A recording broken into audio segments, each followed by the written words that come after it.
What is your American dream?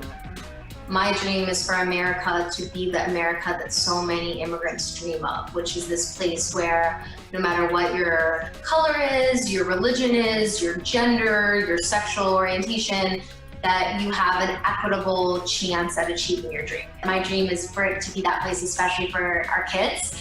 And I think that my dream, which is linked to what I'm getting to do now, is to write books that help support our young people to make America fulfill that dream, of where they see themselves in these books and they feel seen and loved and supported in the books, because I think our country is only as good as our young people.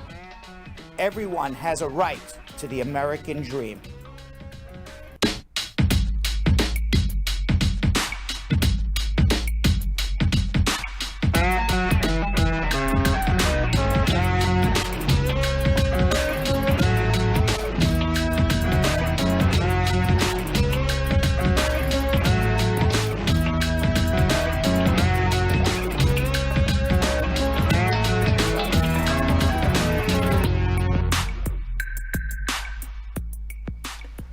Hello, everybody. Wow, we are very late today. But it is better to be late than never to arrive at all. Jonathan, Yo-Yo Elias, Vanessa, Nesca Contreras, waiting patiently. We've been here. You have been there. You've been funny, there. What? I said the same thing. I said the same thing in the comments. It's better late than never. You want to know what? We're here. I'm going to tell you something. Brilliant minds think alike. I also, wait. I also saw your comment in the section and stole it from you, but that's a whole other. Oh yeah, right. It's all good. But Brad, What? do I look like Jonathan today? You do. You do look Okay. like Jonathan. Vanessa, the other day, it did not look like Jonathan, right?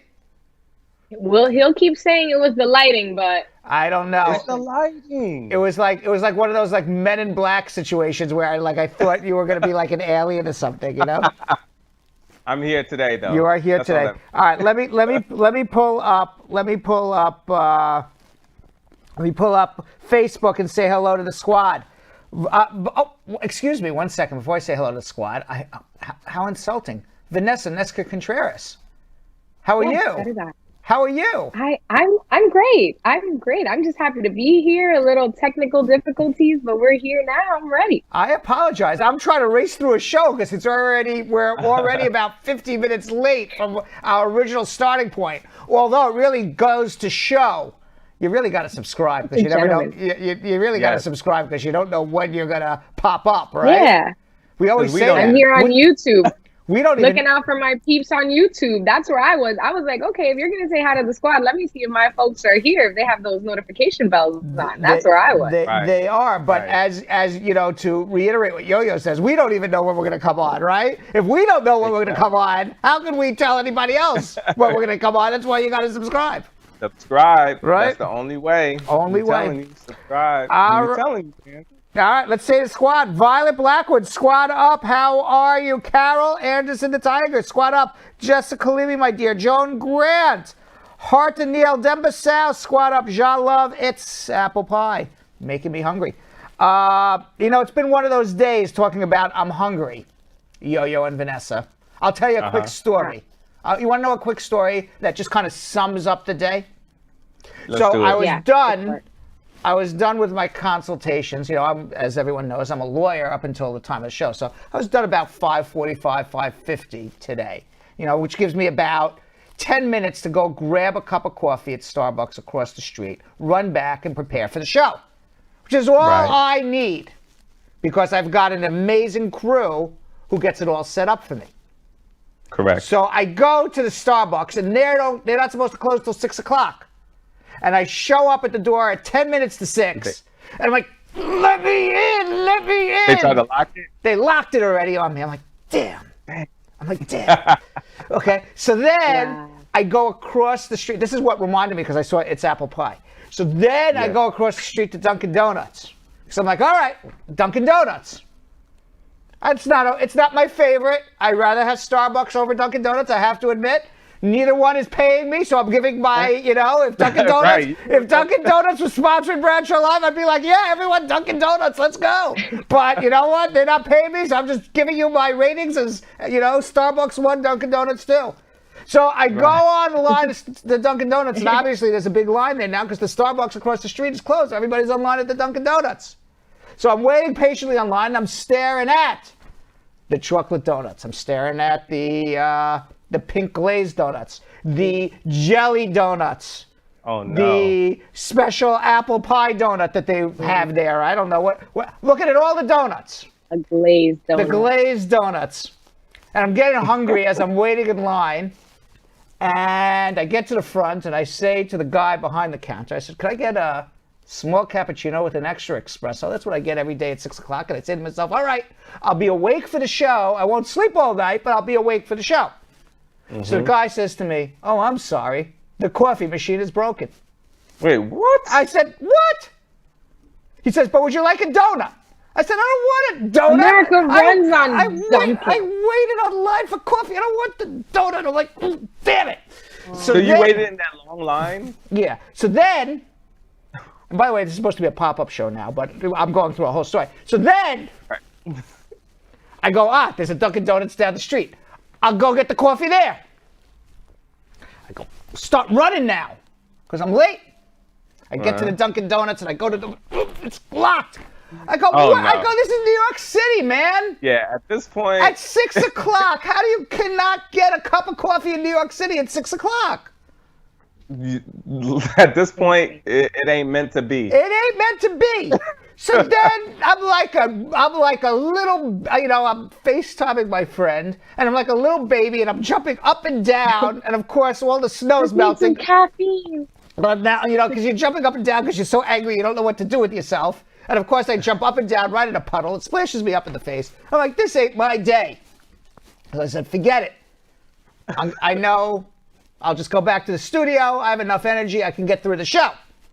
So I get to the studio, we're here, everything's ready to go, thumbs up, let's go, and of course, all of a sudden, power goes down, we can't get any volume, which is why I'm like, damn again. It's one of those days. It's one of those days. But we're here now. Yeah, I'm like the guy who closed down the Starbucks is the same guy who's messing with our volume. Messing with our volume. Damn. Damn, that's a damn. John Love, squat up. Willie L. Williams, squat up, everyone. Dawn Harriet, how are you? Who else we got here? Violet Blackwood, I said. Karen Russell, Clark, Shiabu, squad up. And Ew Nice says, you look very cozy, Yo-Yo. Why? Really? Why you look so cozy? Really? Cozy. C-O-Z-Y. Actually, I feel real cozy. I went to the gym and I just got out the shower, so I just feel nice and... You you look very refreshed and calm. Yeah. And then I also got not tea tree, but what's that stuff that you put on your face? It's like alcohol. That's quick. You should know. What's the stuff you could put on your face? Astringent or something like that? I don't know. I've been putting stuff on my face, and it just makes you feel refreshed. You have no idea what you're putting on your face, but you put it on your face, Yo-Yo? Toner? No, I don't know what it's called. Called soap. I forget. Soap? You putting some soap No, on it's your not face? soap. It's like alcohol, but like not as harsh as alcohol. Squad knows You what put it- Squad knows what you're talking about. Astringent. Astringent. I don't know what it is, but I've heard the word. So, So maybe that's why I feel refreshed. maybe. By the way, I'm so like angry today, but I have good news. I just went for my physical. The doctor said I'm in perfect health. So, my cholesterol is perfect. My blood pressure was 120/80. I said for a guy who seems to be walking around stressed out all day, I'm pretty damn calm. Listen, and the coffee ain't gonna get you there. It's not even gonna mess with that. That's what I'm talking about. So the doctor, that's a blessing. so the doctor, knock on wood, he says you're going to be around for a while there, Uncle Brad. He started to call me Uncle Brad. The doctor's watching the show now. Happy to have you here, Uncle Brad. He watches the show. I go in, he goes, Uncle Brad, how are you? I swear, I can't even make it Doctor up. calls you Uncle Brad? Yeah, I can't even make it up. Cynthia Francis, squad up. How are you? San Johnson saying, hey. And Carrie Ann Desillier and Barbara Deedon, squad up. Dawn Harriet, how are you? Joan Erica saying, it's just not my day. It is not my day today. No. Other than I got a good doctor's report. So I mean, actually comparative. It's much right. I mean, if you had the choice, is Starbucks open? You got a cup of coffee. You got a bad doctor's report, or is Starbucks closed? And you get a good doctor's report. I mean, it's my day today. Starbucks can go out of business. I got a good health report, right? It's my day today, right? It's my day today. Yes, it's your day. Right? It's a great day to be Uncle Brad. Isha De Couteau. She's saying yo-yo. It's called aftershave. And I don't think that's what he's talking about.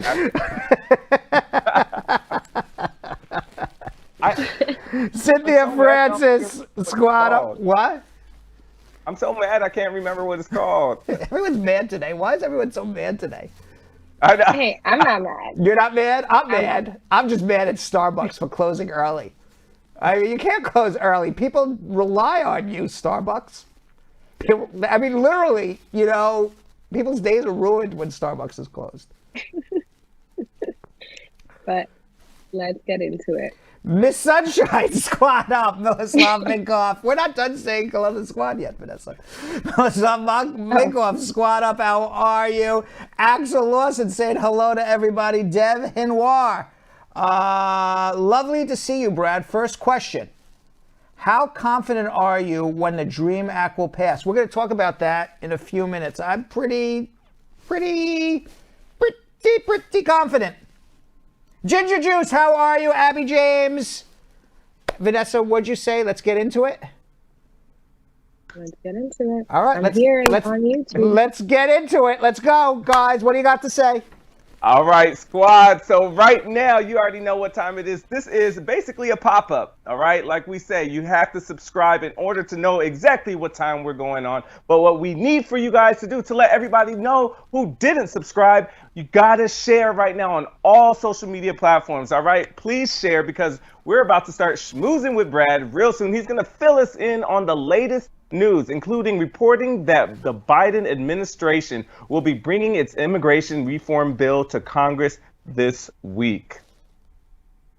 And it's Tuesday Tea with Brad, so we'll be talking celebrity news, including fallout from the New York Times documentary Framing Britney Spears. And you can call Spar and Bernstein at 1-800-529-5465. Internationally, it's 212-227-8933. You can see the number scrolling there at the bottom. And remember, if you'd like to play a virtual game with us on the show, just DM us and we are going to make it happen. It's a lot of fun if you want to join in and play against the crew. What is it? I think it's crew one tie, and squad zero. I think we're tied because Sasha Ford. Sasha Ford got one. Oh, so it's 1-1-1. We played three games so far. Crew versus squad. 1-1-1. But right now, We have some planned. We have some scheduled. So. Oh, you do? We're trying to get some more. The crew. Yeah. Oh, we have squad versus crew coming up. Yeah, right. we got some scheduled. So then but everybody, please give us some more. If you want to play, let us know. So if you want to get in on squad versus crew, you got to get in line now. You can't even, it's not even like you can get in right away. You got to get in line, but you got to DM us. We'll make you're going to make it happen? We're going to make it happen. All right, you ready to do some schmoozing with us? Yes, let's do it. Let's do schmoozing with us. Schmoozing with us. Where's schmoozing with us? Oh, that was a fast schmoozing with us. Oh, I was gonna say, God damn, the guy from Starbucks he's getting rid of schmoozing too. Sorry, schmoozing is closed. It's too late for schmoozing. We're closed. No schmoozing today. Of course not. We always have to schmooze, right? Yeah, absolutely. Can you imagine if we closed down schmoozing? No, we can't do that. Can't do that. We need a warm up. I'm sorry, what, Vanessa? The schmooze is the warm up. We always need the warm up. You need the warm ups. That's right. By the way, guys, it's Mardi Gras today. I didn't even realize. Yes, it is. Did you know it was remember Mardi last Gras? year we had. Yeah, remember last year we were at the studio. We had like the little Mardi Gras cakes. Yes. Yeah. We're not. There's no Mardi Gras celebration. They're not even doing They're not doing any celebration down in New Orleans this year. But it does take place on the day before Ash Wednesday, the first day of Lent, which is the 40-day period that precedes Easter. In Europe, Lent meant the start of 40 days of fasting and abstinence before Easter. It was therefore practical to use up any perishable food items before the Lent started. That's where the big party came from. In medieval Europe, these feasts became the pre-Lent carnivals of Europe, such as Venice and Nice. Lent often began as the worst of winter had passed, so it became a tradition to hold the festival to celebrate the end of the cold weather also. The word Lent comes from the German word lengten, meaning lengthening, referring to the long periods of daylight as winter finally gives way to spring. Mardi Gras is French for Fat Tuesday, which is a fitting name for the day to try and cram as much excess alcohol and food in your body as you can. And today, obviously, it's associated with New Orleans, though the first recorded Mardi Gras did not take place there until 1836. And for everybody out there, happy Mardi Gras. Why not, right? Happy Mardi Gras. Yeah. Happy I Mardi try to Gras. wear like the colors, the Mardi Gras colors. It's like purple and gold and. I've never been to. That's one of the things that I actually never did that I always wanted to do was go to Mardi Gras. I think I'm too old now to go to Mardi Gras. When I was younger, it was one thing that I am sorry I missed. I don't think you're too old. I think I'm too old. I don't think. I'm a distinguished attorney now. Okay, I cannot be walking around. I cannot be walking around the streets of social media. I cannot be walking around the streets of New Orleans, drunk, throwing beads at people. I think I'm beyond that at this point in my life. What do you think, Vanessa? Respectfully. Hashtag respectfully. Yes, exactly. You right. could do it. Brad. Yo-Yo's like, yeah, come on, man. You can booze up and start throwing beads at people. Do you see these like public figures that look super, super young? They're like in their 50s, and so you would never even know they're in their 50s. They are on the boats. They're at Mardi Gras. They're out there getting drunk. It doesn't matter. Age ain't nothing but a number. Just keep it off of social media. All right, Yo-Yo, me and you next year when Brad Show Live is off on Mardi Gras next year, you're gonna know Yo-Yo and Brad's at Mardi Gras, right? You already know. Yeah. And I already know people out there, Brad. I got you.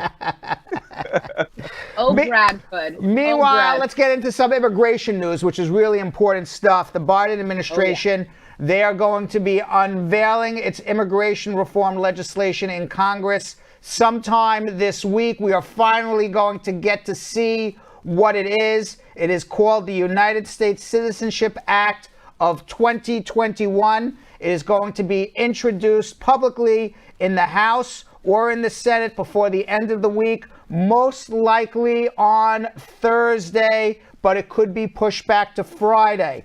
The effort to push the legislation through both houses of Congress is being led by Senator Bob Menendez and Representative Linda Sanchez. There's two huge bills that Biden wants to pass in the first 100 days. and that is COVID relief, and that is immigration relief.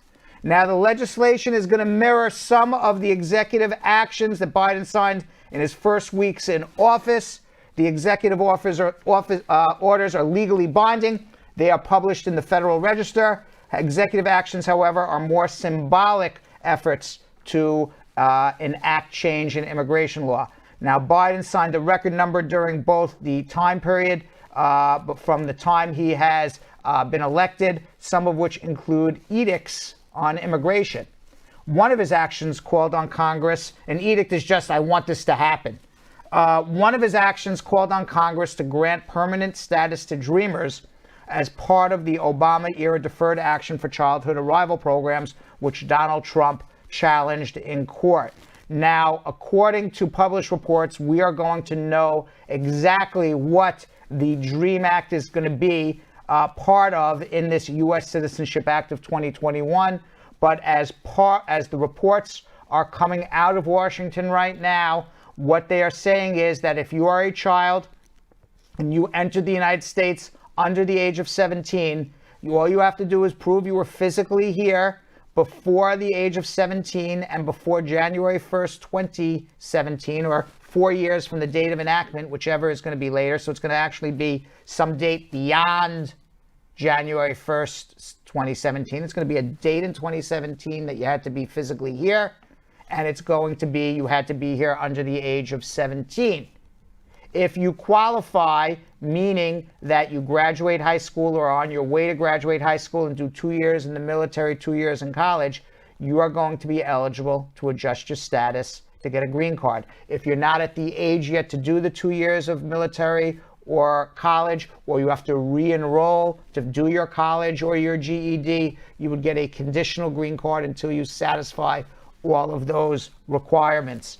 Of all of the bills that I believe could possibly pass, I believe the DREAM Act will definitely pass.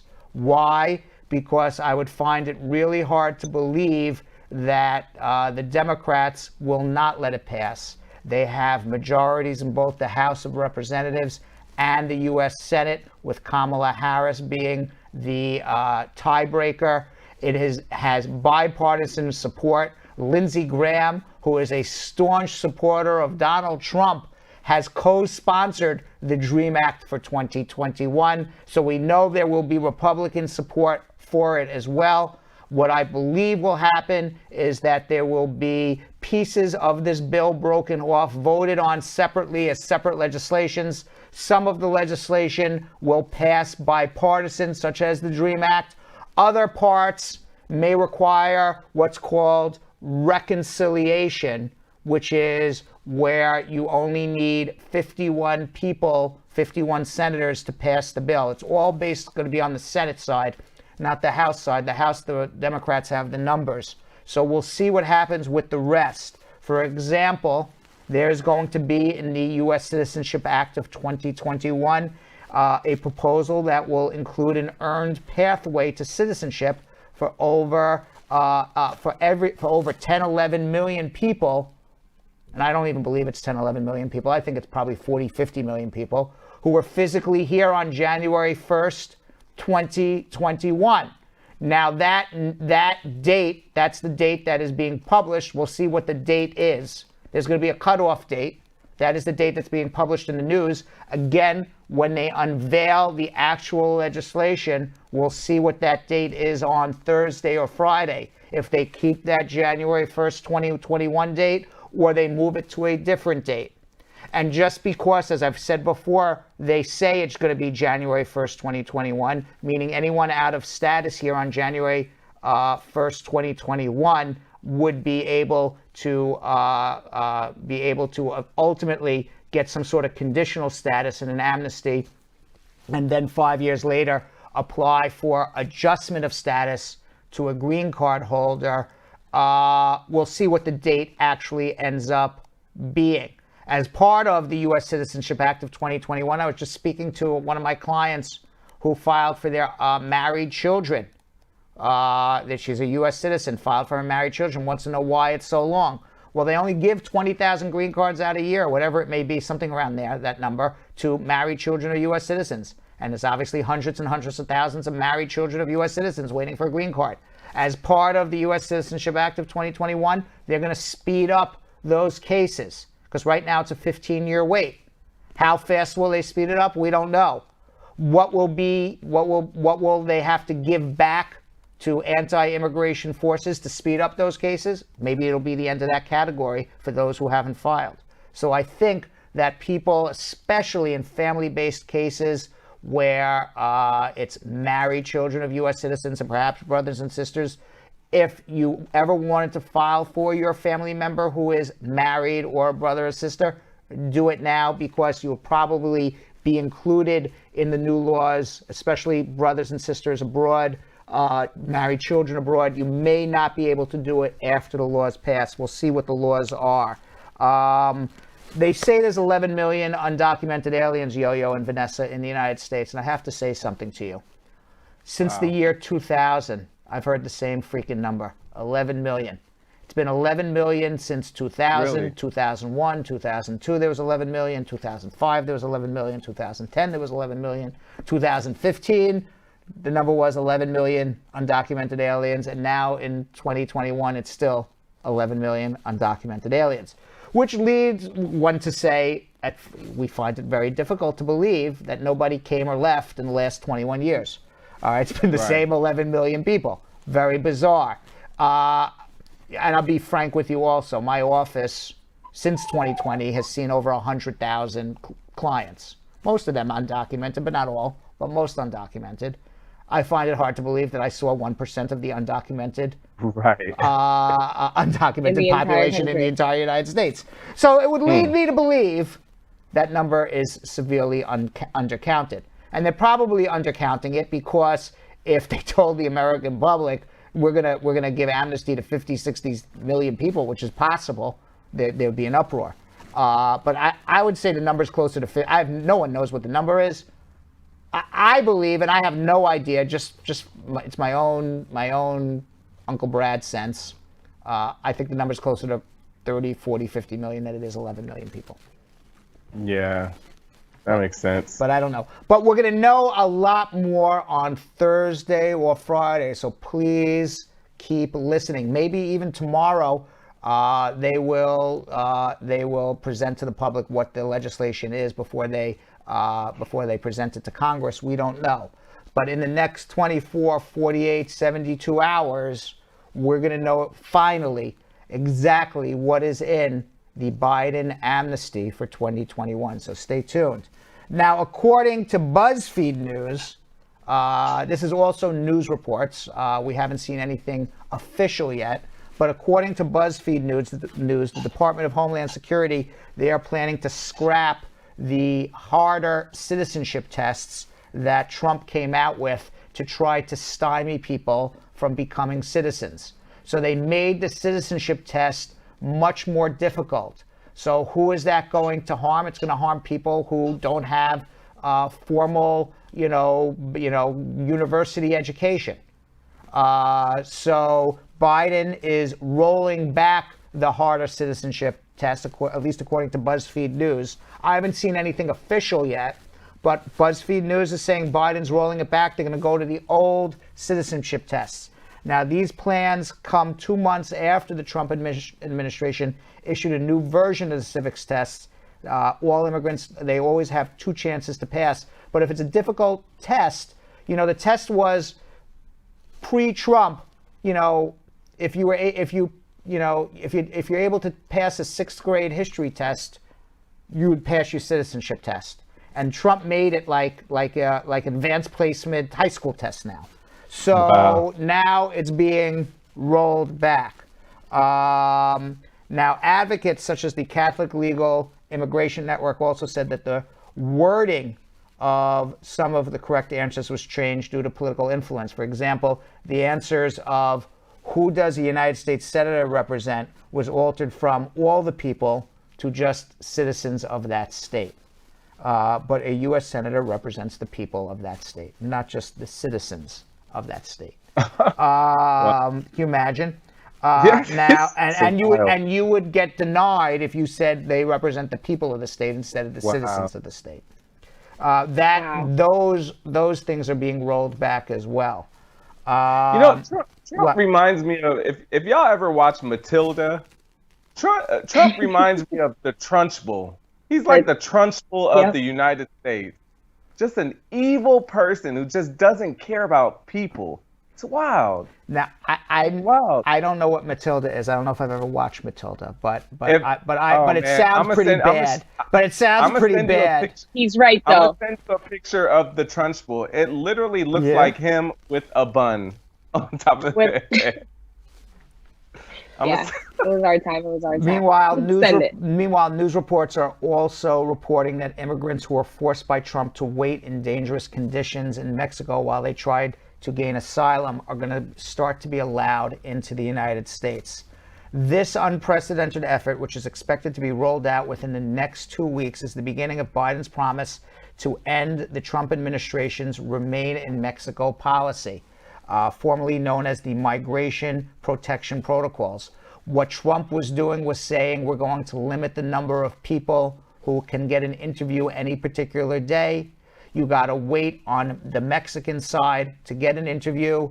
The number of people who will have an interview are very small. People were waiting 6, 9, 12 months for an interview just to see if they had a credible fear of returning to their home country before they would even accept an asylum application. Now Biden is changing that. This policy, the Trump policy, led to tens of thousands of asylum seekers on the border, and we've shown those pictures time and time again.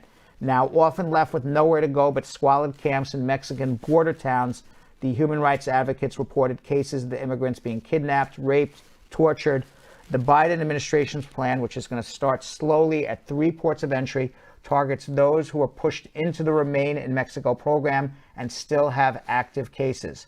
Those who qualify after registering online should not come to the border, but instead wait for instructions to start the entry process. As they prepare to enter the United States of America, the immigrants will be kept in staging areas in Mexico where they will receive medical screening and a COVID test. Those who test positive for the disease will be forced to continue waiting in Mexico. U.S. Customs and Border Patrol also assess the capacity to intake those allowed into the United States on a daily basis. Officials believe they can process up to 300 people per day. The government estimates there's about 25,000 people still on the border living in tents waiting to apply for asylum. Meanwhile, Donald Trump is now going to be facing a 9/11 style commission. You know, the impeachment's not over yet. It's just kind of started in a way. House Speaker Nancy Pelosi said Monday that Congress is going to establish an independent September 11th type commission to look into the deadly insurrection that took place at the United States Capitol. Pelosi said the commission will investigate and report on the facts and causes relating to the January 6, 2021 domestic terrorist attack. In a letter to Democratic colleagues, Pelosi said the House will put forth supplemental spending to boost security at the Congress. Now, the Senate acquitted Trump, voting 57-43 to convict him, falling short of the 2/3 majority. But the Republican Party is now in crisis. There are 2 groups of people. There are people who are pro-Trump, and there are people who just want Trump out. Now, 7 Republicans voted to convict Trump. Those senators would be anti-Trumpers. They want Trump out of the Republican Party. They include Richard Burr of North Carolina, Bill Cassidy of Louisiana, Susan Collins of Maine, Lisa Murkowski of Alaska, Mitt Romney of Utah, Ben Sasse of Nebraska, Pat Toomey of Pennsylvania. I suspect that there's more senators who want him out, but are scared to say anything because they like their political career over doing what is right. Now, Trump has already attacked Mitch McConnell. Did you see Mitch McConnell's speech over the weekend? Oh, no. During the impeachment. Okay. So Mitch McConnell, over the weekend, he voted in favor of Trump and not to convict him. He is the Senate minority leader. He used to be the Senate majority leader of the Republican Party. He is what is considered at this point the most powerful elected Republican figure in the United States since Donald Trump is no longer president. While Donald Trump was president, he was considered the second or perhaps third most powerful Republican figure behind Trump and perhaps behind Pence. And then there was Mitch McConnell. He came out and voted. He kind of wanted to split the baby. He tried to wiggle his way out of voting his conscience. His conscience said Donald Trump caused this riot. And he voted and said, well, it's unconstitutional to try to impeach somebody who's already not in office anymore. And that would lead to some absurd results that we can start going to impeach any private citizen that we would want. And that's not necessarily the case, because Congress started the impeachment while Donald Trump was president. They weren't trying to impeach a private person. They were trying to impeach him while he was president, and Mitch McConnell refused to have the hearing before the Senate. So it was really not a very fair argument by Mitch McConnell. Nevertheless, he was trying to soothe both sides of the problems that the Republicans are having. He was trying to vote in favor of Donald Trump, but then afterwards came out and blasted him on the Senate floor and said that he was the cause of this riot. He was the one who made all these fake accusations of election fraud. He is the one who caused the rioters to come to Congress, to attack Congress, to overthrow Congress, to incite a riot, and perhaps not allow the Electoral College to do their job. Yet he voted in favor of Trump on some constitutional ground, which was kind of BS. He was kind of, playing both sides like a politician. Well, now, when you go against Donald Trump, Yo-Yo and Vanessa, when this goes against anything, if you're going to go against somebody who's a tough guy, you don't go half, you go all in, right? You have to go all in. You go all Absolutely. in, because if you're going to go half, you're going to get pummeled. Absolutely. All right, and this money is and power. The guy has money and power. And this is in any fight. Have to be confident. This is in any fight. So if you're going to go up against him, you're either going to go up against him, but you can't go up against him half-hearted, which is what Mitch McConnell did. So he voted in favor of Trump and then blasted him on the Senate floor and said what he did was unconscionable. And even said, Mitch McConnell, perhaps Donald Trump should be indicted in a criminal capacity, yet didn't vote to impeach him. Well, today, Donald Trump issued a blistering attack on Senate leader Mitch McConnell, calling him an unsmiling political hack who should be thrown out of office. In an emailed 626-word statement that all but declared political war, Trump said the Republican Party can never again be respected or strong with political leaders like Senator Mitch McConnell. McConnell's dedication to business as usual, status quo policies, together with his lack of political insight, wisdom, skill, and personality, has rapidly driven him from majority leader to minority leader, and it's only going to get worse. The Republican Party is now in the midst of a civil war. I wouldn't be surprised if in the end the Republican Party splits into two parties, with one center-right party, and then which will be a new party, and a Republican Party that is far-right, fascist, authoritarian party, which is represented by Donald Trump. I wouldn't be surprised if we end up with three political parties very soon. Wow. So the center party, are those like the Republicans that are kind of like, voting against him? Yeah. Like the ones that are, yeah. Okay. Yeah. And you think that's going to start a whole nother party? I wouldn't be surprised. I mean, I've heard a lot of people talking about it. Can they do that? They can do whatever they want, but what would ultimately happen is that they would split the Republican vote. So they would have three candidates. And that would put the Democrats in power. Because half the Republicans would be voting for one candidate, half the Republicans would be voting for another candidate, and then the Democrats. And the Democrats would get the majority. It would be excellent for the Democrats, and the idea would be that the only way to get Trump out of power is to limit his ability to put his candidates into office. So they're going to basically commit suicide for themselves to kill, so to speak, the real problem in the party. So it's gonna be very interesting what happens. I would not be surprised. I just saw on CNN the other day, people were talking about it. You know, I've read articles about it, and I wouldn't be surprised if it happens.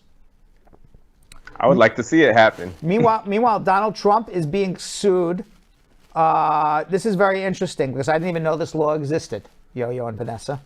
The Democratic chairman of the House Homeland Security Committee accused Donald Trump in a federal lawsuit today of inciting the deadly insurrection at the Capitol and conspiring with his lawyer and extremist groups to try to prevent Congress from certifying the results of the election.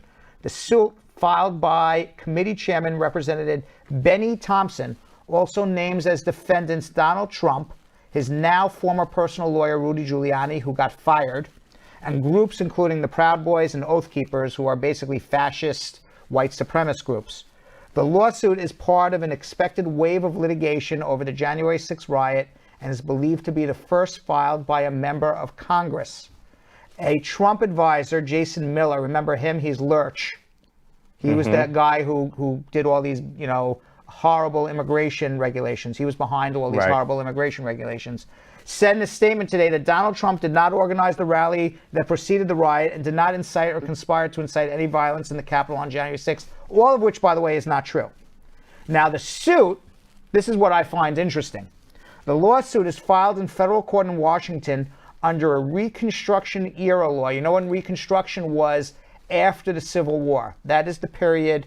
That is the period after the Civil War. By the way, my mistake. This was Jason Miller, not Stephen Miller. Different Miller. The suit filed in federal court was under a Reconstruction era law known as the Ku Klux Klan Act. No one has ever heard of the Ku Klux Klan Act in the last 150 years. And the reason why is because it really never needed to come. Whoever thought that Congress would be attacked. It was put into place to prevent Congress from being attacked. Now, this law, I found it very interesting. It hasn't been used since the 1800s. No one even, I never heard of it. Wow. I never heard. I've been a lawyer for 25 years. I went to law school. No one ever said the Ku Klux Klan Act to me ever. I would never know it existed. Now, the suit traces the drawn-out effort by Donald Trump and Rudy Giuliani to cast doubt on the election results, even though courts across the country and state election officials repeatedly rejected their baseless allegation of fraud. And despite evidence to the contrary, the suit says the men portrayed the election as stolen, while Trump endorsed rather than discouraged threats of violence. The suit says the carefully orchestrated series of events that unfolded at the Save America rally and the storming of the Capitol was no accident or coincidence. It was intended and foreseeable culmination of a carefully coordinated campaign to interfere with the legal process required to confirm the Electoral College. And by the way, yesterday is open enrollment in Obamacare. So Obamacare still exists. They are going. It is around. Even if you have a pre-existing condition, you can enroll in Obamacare. The health exchanges are open. Open enrollment started yesterday. Let's just talk about coronavirus quickly, and we're going to get to our meat and potatoes, guys. Mm-hmm. Now, we're gonna because it's a pop-up, Vanessa. We're gonna do all our tea next week. Okay. That's fine. Yeah, because we're getting late, and we got to get into our immigration because the guy from I don't want to get libel. I'm making it up. The guy from Starbucks did not come and ruin our volume, but I feel that he could have. Although I'm making a joke about it. Now, according to statistics, I don't want Starbucks. I'll get a call from Starbucks. Why are you saying we did this to you, Bradshaw? No. All right. Now, according to statistics from Johns Hopkins University, there are now over 109 million coronavirus cases worldwide. In the United States, over 27 million people have been diagnosed with COVID. Now, according to New York Times, who are the three highest vaccination rates in the world? What countries would you say has the three highest or the four highest vaccination rates in the world? meaning that has vaccinated the most percentage of their population. Because this is because this is a key thing now. Because and the reason why this is important, it's not so much, yes, you want to vaccinate as many people as you can. It's not the number of people vaccinated now. It is the percentage of people in the population being vaccinated or who have antibodies to the coronavirus, because each country now is in a race to get to herd immunity. Herd immunity means it's over. It's done. Right. There's no more coronavirus. And now there's an additional race because the coronavirus is mutating. And if countries don't get to herd immunity by a certain date, and I don't know what that date is, I'm not Dr. Fauci, but maybe he knows, then all of these vaccines and antibodies are going to go to down the drain for the most part, because they're not gonna make you immune to the strains that have mutated. But if we can get to herd immunity, then the virus gets killed off, and we don't have to worry about mutating strains. Although I'm sure coronavirus will always be around. I don't think it's going to disappear forever.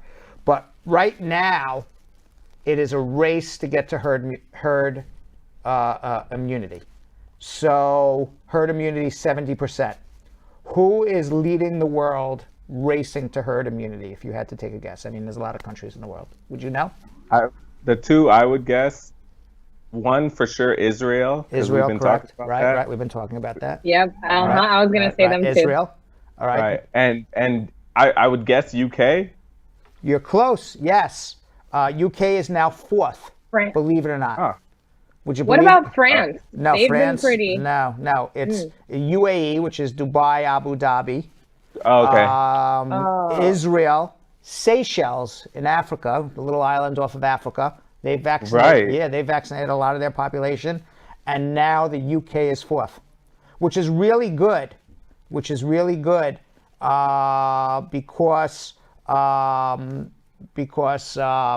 the UK has that mutated strain. So if they can reach the herd immunity, they may kill off that mutated strain.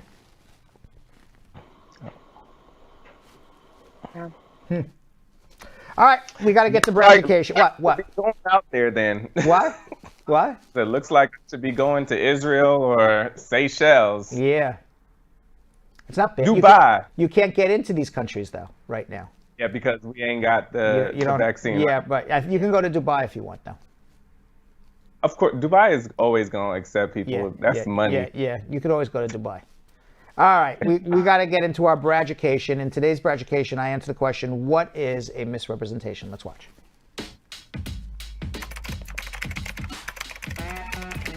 Everybody always asks me, what's a misrepresentation? Well, a misrepresentation is a lie. It's a lie that you made to the U.S. government to get an immigration benefit. And it's only a misrepresentation if it actually affected the outcome of your case. So, for example, if you go into the immigration service and they say, what's the color of your shirt? And you say it's pink, but it's green, that has nothing to do with your case. But if they ask you if you're married when you're single or single when you're married and you lie about it, that's a misrepresentation. That was fast. I didn't realize, Yo-Yo and Vanessa. Yeah. I was just looking down, and all of a sudden it's over. We're educated. Yeah. We're braducated. Those braducations go boom like that. Yes.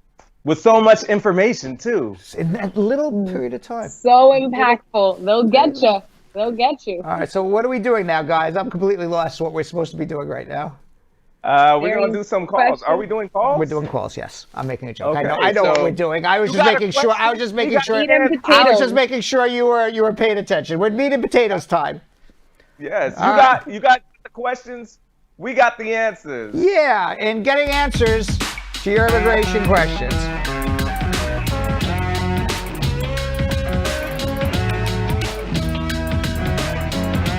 All right, George in Baltimore, Maryland. George, how are you? I'm good, Brad. What's going on? I have a question to ask you. I'm over here like 25 years. Right.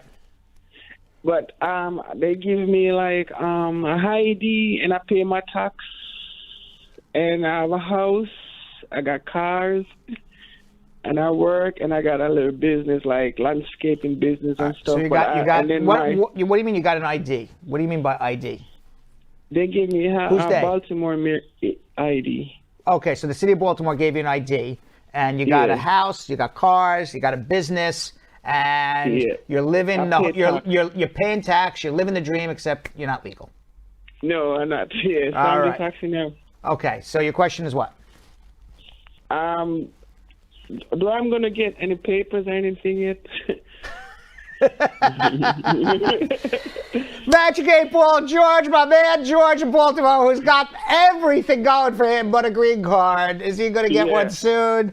And the Magic 8 Ball says, it is certain. I don't even make this up. Magic 8 Ball is always right. He says it is certain. George, I believe there's going to be an amnesty coming up. I believe it's ultimately going to pass. There's going to be an amnesty for dreamers. There's going to be an amnesty for people who came here on TPS, and there's going to be an amnesty for everybody else. Stay tuned. It's going to happen. I really believe it in my heart. And let's see what happens over the next 60, 90, 120 days. All right, thank you, brother. All right. I listen to your program. Thank you very every day. much. Thank you. Keep watching. All right. All right. All right. Thank you. Let's go to Kevin in Albany. Kevin. Hello, good day, Kevin. Brad. How are you doing? How are you, Kevin? What's up? I'm fine, thank you. I have a question I want to ask you, but first Yes. I want to say thank you for the good work you're doing. My pleasure. Yeah. I've been here in America from 2010. I Yes. received my green card. Mm-hmm. And in 2013, I get possession of marijuana. Okay. And after that, I find myself get went to probation. I did a drug course and all of that. And then How much marijuana did you have in terms of possession? they charged me for 2 ounces or more. Okay. And what year was this? 2013, And when did you get your green card? 2010. Okay. All right. So when did you come to the United States of America? 2010. Okay. Let me tell you point blank. If you're found guilty of a drug offense, possession of marijuana, more than 30 grams, which this is, because this is 2 ounces, within your first 7 years of entry into America, you are going to get deported if they get their hands on you. So in your particular They situation, did. oh, they did. Okay, so what's going on now? They did pick me up. Uh-huh. And then I was at Batavia for 6 months.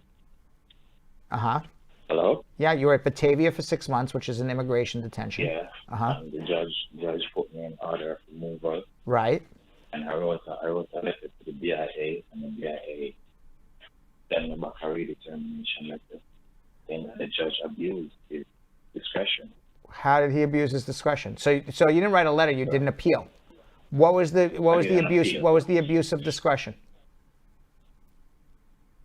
The abuse of discretion was I'm not sure what the board of appeals said, but All right, so I would I need read to it. I would need to read why the judge abused his discretion, because because I made an appeal about my case.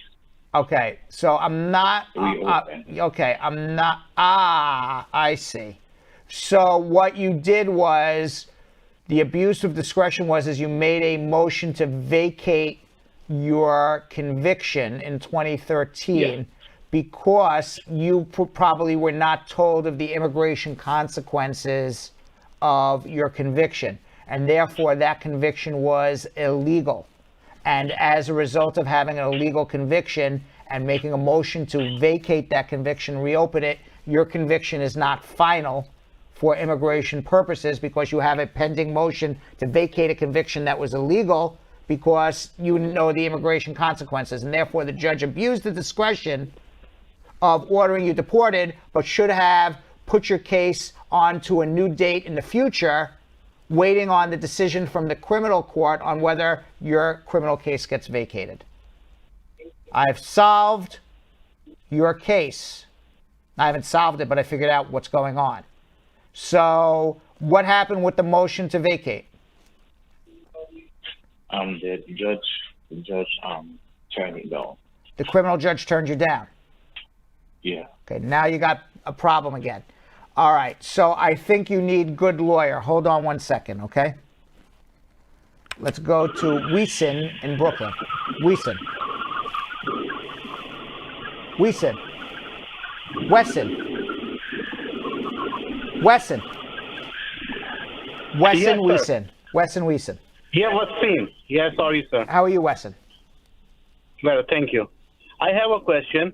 I'm coming to United States in 2010 illegally. I crossed the border, illegal, and they catch me, and after bond I release. And 2014 I get married. Okay, and my I-130 is approved. And while my marriage is like this year, 2020, I apply I-360 VAWA. And can I be able to same time I put I-485? Okay, you did a VAWA now? Yes. And the VAWA case, you have the receipt notice for it already? Yes. Now let's go back to your entry. You came in without inspection, and you got held Yes. at the border. Yes. And what happened after you got held at the border? Tell me again. Then judge released me, take a bond, like a 10,000 I paid bond, and then they released me. And then did you see a judge after that? Did you get ordered deported? Were you found Yes. inadmissible? What happened? No, first I see the deportation officer. They make my interview, and they find a credible fear.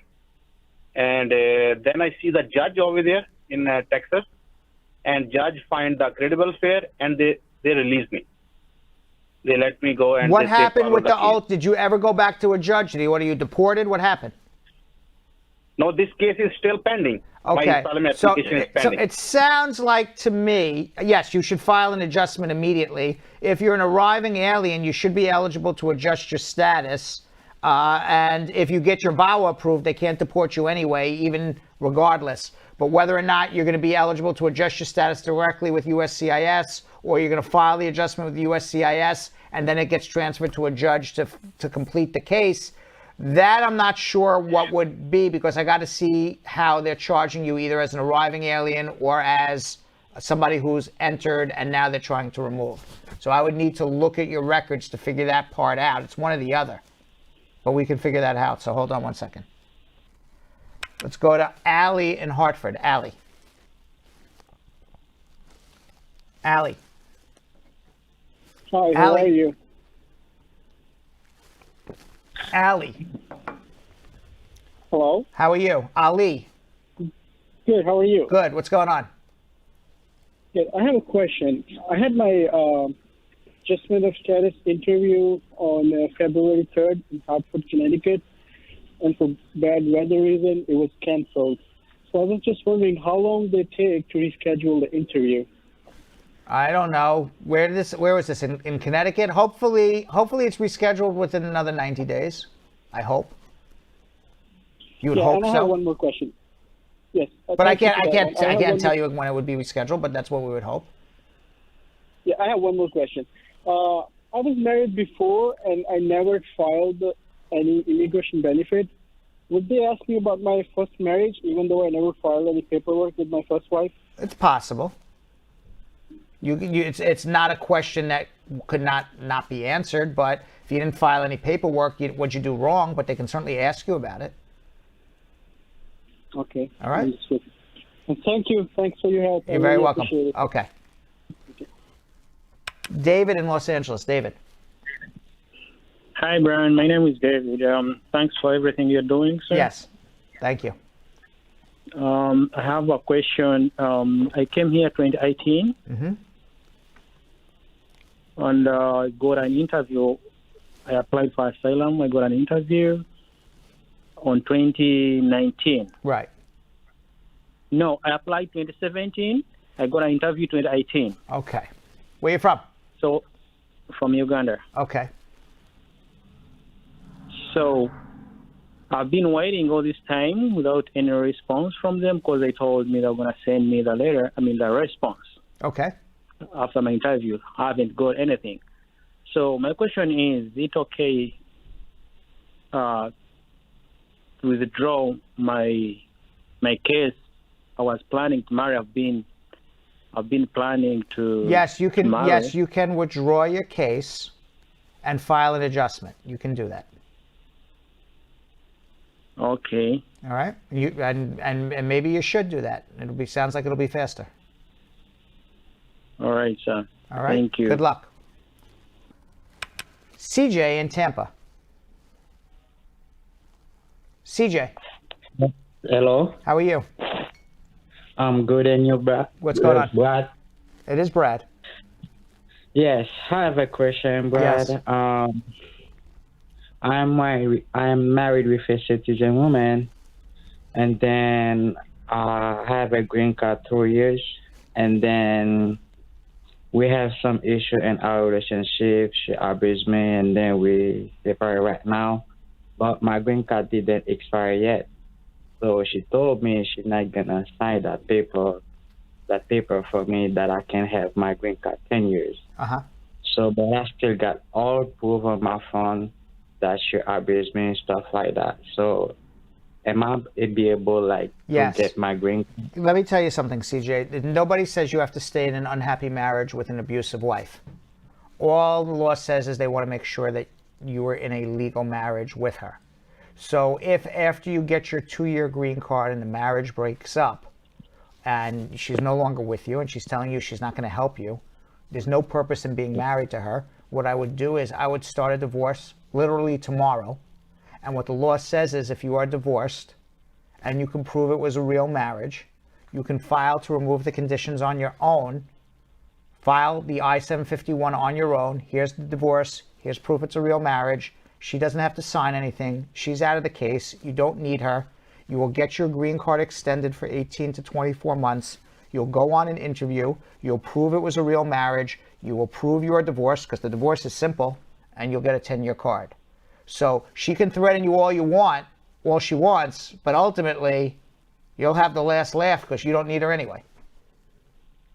Okay. All right, hold on. I can help you. Let's go to Anthony in Queens. Anthony.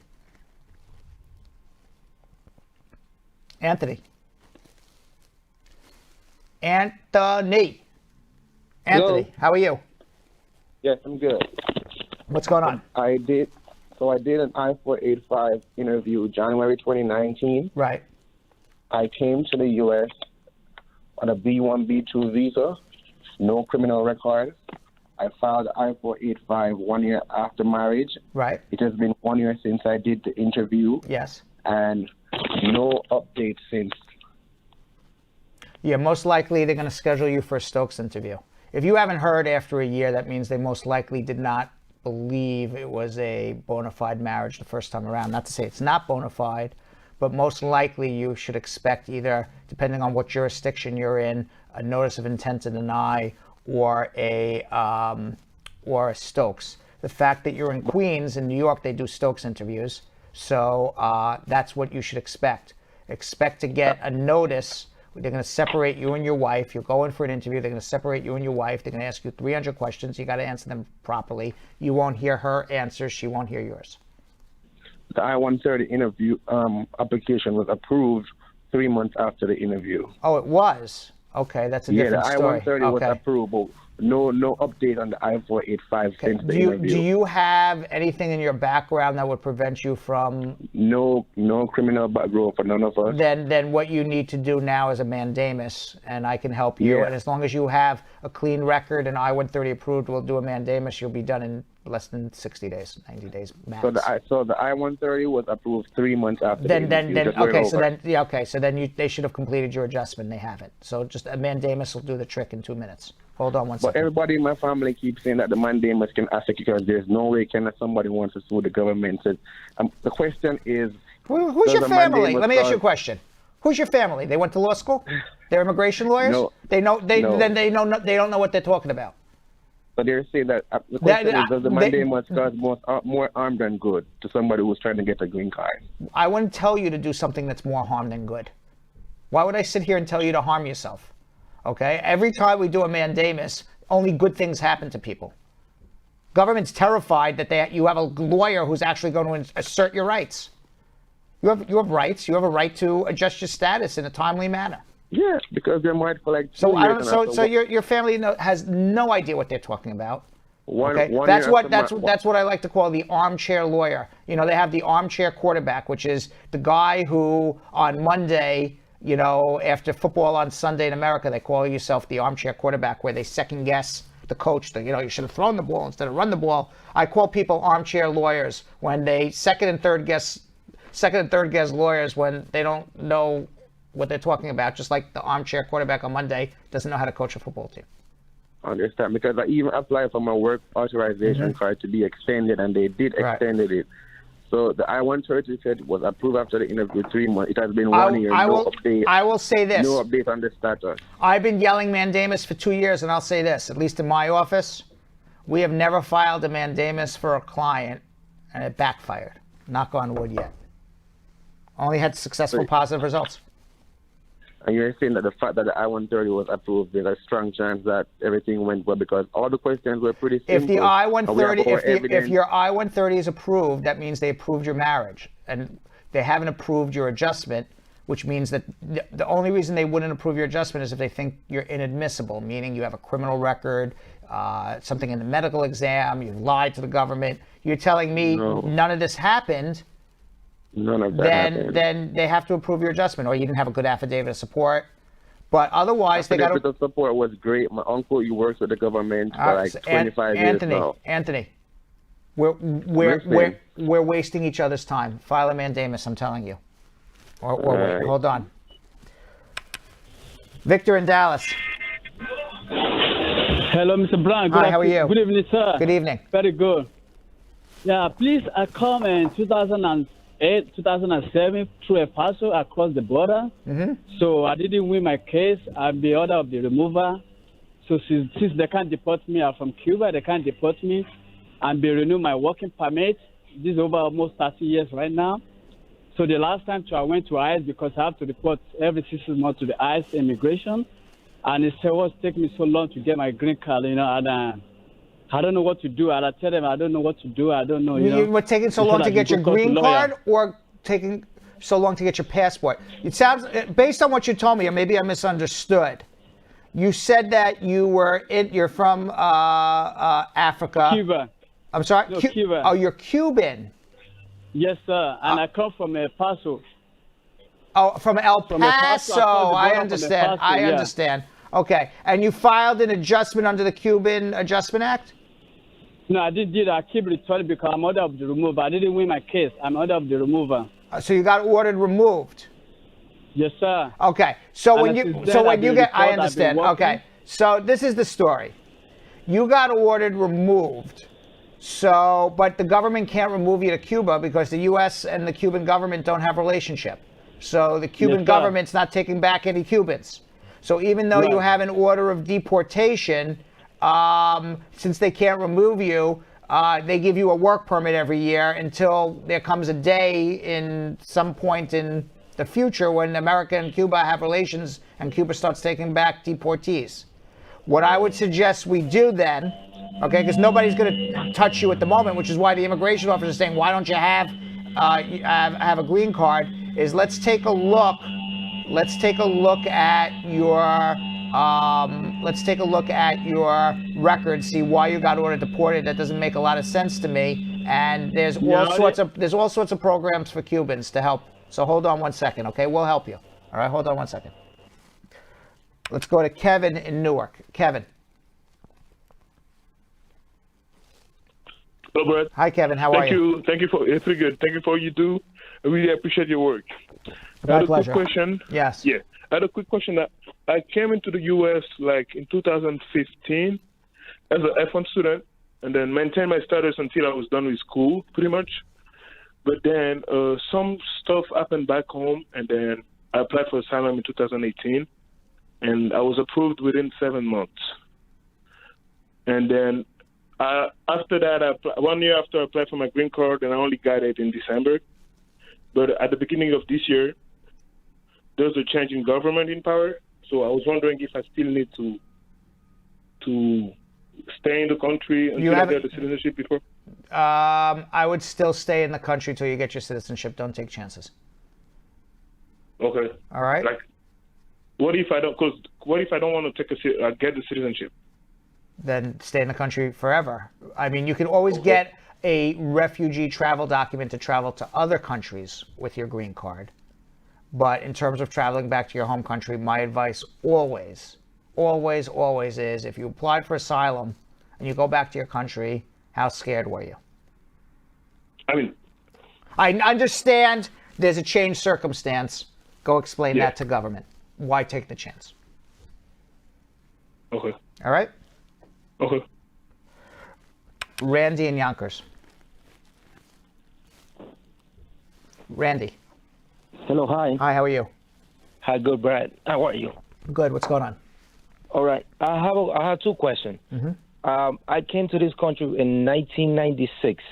I was 13 years old. Yes. But I got a case in 2011, possession with intent to sell. And immigration, they give me 5 years probation. 8 months in my probation, they went and snatched me, and I was in Orange County for like 2 months. And I have a lawyer, and then I think he did like an appeal in my case. They released me, but now I'm like in a limbo. I don't know what to do now. Okay, where are you originally from? What was that? Where are you originally from? Yonkers. No, originally. Dominican Republic. Okay. And what was the offense you committed that got you in deportation? The lawyer? No, not your lawyer. What did you do? What was the criminal act that got you in deportation? It was possession with intent to sell. They gave me 5 years probation. Okay. So that what year did this happen? 2001. The criminal case was in 2010. All right. And, criminal intent to sell drugs makes you a drug trafficker. At least that's what you were found guilty of. I'm not calling you I'm just telling you what the law considers you. As a drug trafficker, that's an aggravated felony. So you should just be extraordinarily lucky you are in the United States still. What happened with your case, I don't know. We can find out. How old were you when you got your green card? When I first came, I was 13. Were your parents citizens before you were 18? No. Do you have any? Well, my father, his wife was a citizen. Okay, but not your biological parents. No. Okay. And what fear do you have of returning to the DR? I haven't returned last time. Well, is anybody? In other words, is anybody threatening you? If you go back over there? Yeah. No. Okay. You'd be lucky you're here right now because you don't have based on what you're telling me, without me getting into your case, you don't have a claim to be here. So you perhaps want to have a discussion with me off the air and see what we can do. But right now, you should be happy you're here. So hold on 1 second, all right? All right. All right. By the way, if you didn't get your immigration questions asked and answered on our show right now, you can always follow me on Instagram at Real Brad Bernstein.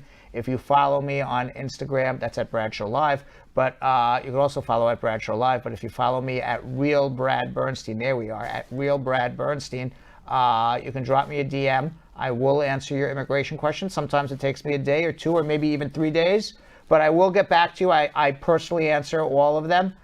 You can also follow us at Bradshaw Live. As I said, if you can't handle an hour pop-up today or a 2-hour general show, you can always watch 2 minutes at Bradshaw Live. And Yo-Yo and Vanessa, Yeah, everybody, you guys can follow me at Jonathan Elias TV on Instagram. Holla at me anytime. And you guys can find me at Vanessa.Contreras TV. All right, let's do something we like to call social media check-in.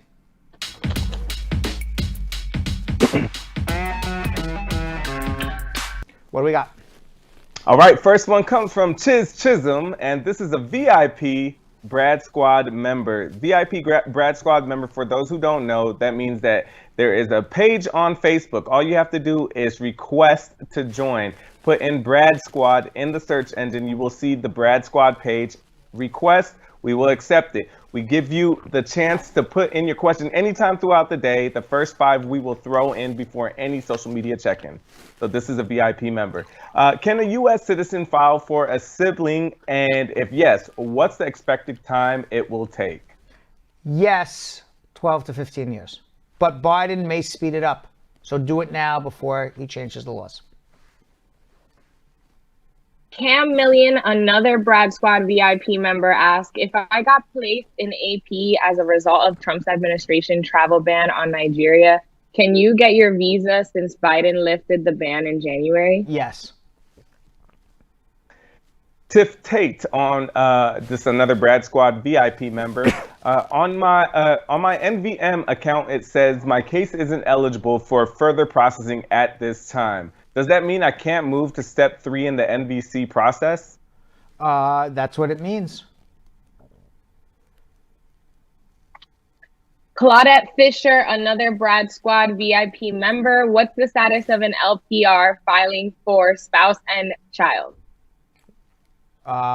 You can file for them, get the case approved, start the processing at the NVC, but until March 31st comes and goes, and hopefully Biden doesn't extend the Trump proclamation past then, hopefully by April, they'll start scheduling appointments. Alicia Tahiri on Instagram, I applied for a work authorization I-76 in November 2020. How long will it take to get approved? What did she apply for? Applied for the work authorization, the I-76. I-765. I-765. They're taking 6 months now, unfortunately. Okay, so if it was November 2020 and November, December, okay, so she has some time. Yeah. Anyway. Uzar Perzada on YouTube. If passed, will asylee derivative children qualify for the DREAM Act? Yes. If they came here under the age of 17 and they've been here since some date in 2017, if they've been here since some date in 2017 that we don't know what the date's going to be, and they were under 17 when they came to the United States. I had it backwards. I'm sorry. Okay, Abby James on YouTube. I've been a citizen since 2019. I filed for my 21-year-old married son. How long will the process be? 6 years. Married or unmarried? Married 21-year-old son. 12 to 15 years. Tanisha Bishop on YouTube. My husband wants to file for his citizenship in March, but he is hesitant because I'm in Jamaica waiting for my I-130 to be approved. Should he still file? Yes. Old Kilu on YouTube. What's going to happen if you overstayed with 4 kids, but they are born citizens? You're out of status. Got to figure out a way to get a green card. Kal-El Fox Reed on Facebook. What are your thoughts on K4 visas? What are my thoughts on a K4? Or yes, K3? yeah. K3. Okay. All right. So the K1. K1 is the fiance. K2 is the spouse of the children of a fiance. K3 is I'm married to a U.S. citizen and I want to come and wait for my green card. In America, K4 would be the child of someone married to a U.S. citizen who's waiting. So I assume K3, K4. My thoughts is file. It's faster than waiting for the green card. And that's it for today. All right. So I guess I'll announce it. In today's attorney close-up, Spar and Bernstein's partner and immigration attorney Shannon Laguerre discusses the Violence Against Women Act known as VAWA. Let's watch.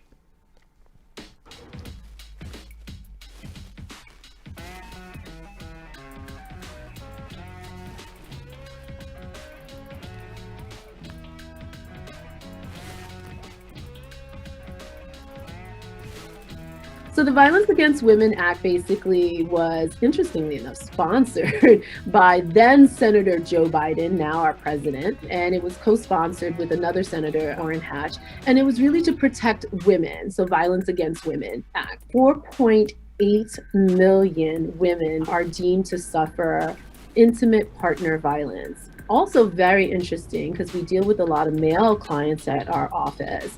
1 in 10 men actually experience domestic violence, according to the Center for Disease Control. So you had a tremendous amount of money used to basically investigate and prosecute these domestic violence crimes that are occurring against women. They basically also established the Office for Violence Against Women under the Department of Justice. So it's an office that's dedicated to basically prosecuting these kind of crimes. This Violence Against Women Act, it really becomes pertinent for immigrants because it was incorporated into the Immigration and Nationality Act. And so there are a lot of people who are in relationships that are abusive and they feel compelled to stay in that relationship. And the Violence Against Women Act actually liberated them. It allowed them to be able to say, I can do this on my own. I can self-petition to be able to get a green card because either A, I'm married to someone who is abusive, who is a green card holder or US citizen, so I'm in an abusive relationship. If you are a parent and your child is abusing you and that child is a US citizen, you also can basically petition for yourself. You're not obligated to stay in that relationship. You can self-petition and do it on your own. All right, let's do social media speed round, right? That's where we're up to. Yep. It's the time of the day or the evening where I try to avoid blowing myself up, and the crew gives me a treat of a balloon. Okay. I either get blown up or I get a balloon. It's really not fair. You know, the punishment for not doesn't seem to fit the crime. It's a little extreme compared. Doesn't seem the fair. punishment is a little extreme compared to the your reward. celebration. Exactly. If you're gonna risk getting blown up, I mean, I think the crew should be bringing me in like bars of gold or something, right? Right. All right. All right. Ready? Let's go. Okay. 16-year-old wants to study here. F1 or I-130? F1. Can I apply for school if my asylum case is pending? No. Can I travel by plane with conditional residence status? Yes. Can I get a non-conditional green card without a conditional one? Yeah, after marriage of 2 years. Yes. Average time for I-765 and green cards 6 for months. parents of U.S. citizens? 1 year. Do I need a state ID for naturalization interview? You need some ID. You need a passport, something, green card. Can I marry my green card holder boyfriend and Yes. file in the U.S.? Yes. How long for an I-130 petition to be approved? It depends on who's filing. I-751 application arrived late due to... For the record, the clock was ticking. The clock was ticking before you spoke, but I thought that we were going to have it anyway. Even so, I said challenge accepted. Let me tell you something. You just got to go with it. If the clock starts ticking and there's a bomb at the end, we just got to work faster. We would have got it. The clock started on time. Oh, you know what? That's all. That was an excuse. And we have some nice comments. there was one there, Brad. You were thinking about one. You were thinking about one there. Which I must one? say. Which Let's one? go to comment of the day. No, the I don't remember. We'll play it back later. There was, one of them was, I don't remember. All right, comments of the day. Comments of the day.